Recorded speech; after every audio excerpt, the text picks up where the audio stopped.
Giving evidence to the Iraq Inquiry, insisting that a controversial report on Saddam Hussein's alleged weapons of mass destruction had never been beefed up to support the case for war. He also insisted that Tony Blair had hoped that Saddam Hussein could be disarmed without military action right up until the eve of the invasion in 2003. Nicholas Witchell has been watching the morning's proceedings. No official was closer to Tony Blair's thinking, and no official has demonstrated greater loyalty to him over the years than Alastair Campbell, the former Prime Minister's Director of Communications and Strategy.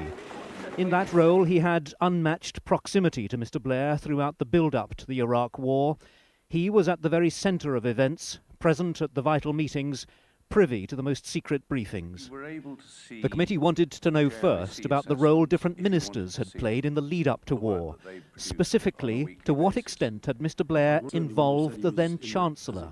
Would he have discussed questions about Iraq privately or informally with the then-Chancellor of the Exchequer, Gordon Brown? Absolutely, yeah. Yes. Quite a lot? I would have thought so, yeah. As the policy developed 2001 to 2003, Gordon Brown would have been very much part of the private circle of consultation. I would have said so, yeah. Mr. Campbell was asked about Tony Blair's visit to George Bush's ranch in April 2002, the meeting at which Britain's then ambassador hinted that the two leaders had signed in blood to remove Saddam Hussein.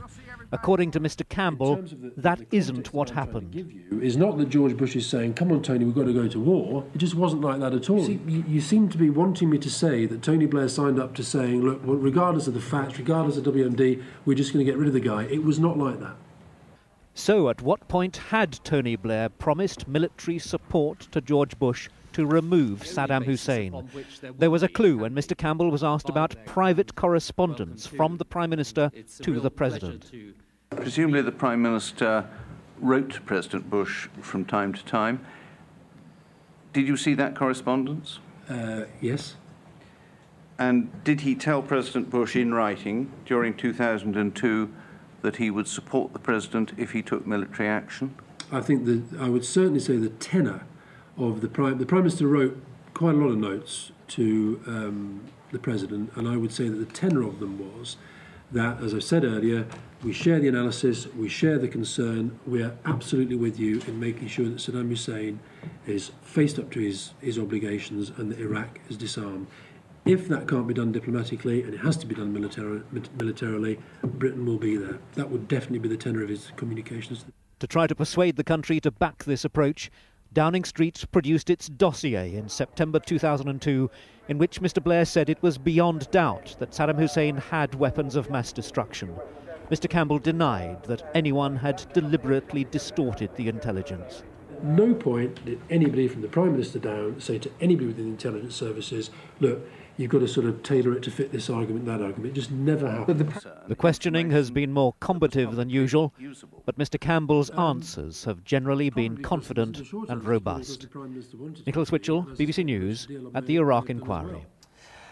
James Landell, our deputy political editor, is outside the inquiry now, and they're just taking a break for lunch. But in the last sort of half hour, there's been plenty of questions about the dossier and that 45-minute claim.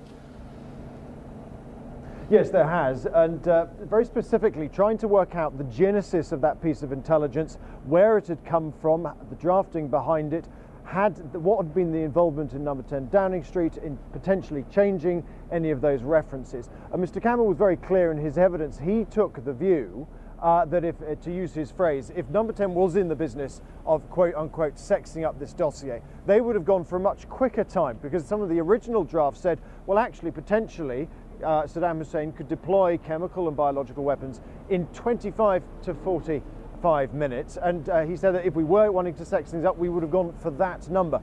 So Mr. Campbell making it very clear that in his view, this 45 minutes claim was one that was judged valid by the intelligence. It was worthwhile putting it in that document, and that was a document he made repeatedly clear that the JIC, the intelligence committee that was in charge of it all, they had total control out of it, for all the suggestions that he and others in number 10 may have made. Have we learnt anything new this morning from the evidence he's given? I think we've learned two things. One is just the scale at which Tony Blair made clear to the Americans that yes, if the diplomatic route did not succeed, then Britain would be prepared to back military action. That was something that Mr. Campbell made clear, that the Prime Minister made clear throughout 2002, specifically revealing that these new letters that the Prime Minister had written privately to the President made clear. He said that was exactly the tenor of the message that the Prime Minister was trying to give to President Bush. The question, of course, was that the tenor of speeches and debates in Parliament in the UK at the time? Answer, no, it wasn't. But clearly, the Prime Minister had come to a judgment. When, we don't know, and we might not find out until the end of this inquiry, if and when they choose to publish some of these letters, which we assume, but we do not know, they have. The other thing we've learned this morning very clearly is that Alistair Campbell, a former aide to Tony Blair, was very happy to make it clear to the committee that Gordon Brown, the Prime Minister, was closely involved in all of these discussions, and that's something that Downing Street would not wanted to have heard. James Landell, thank you very much. 3 of the bosses whose banks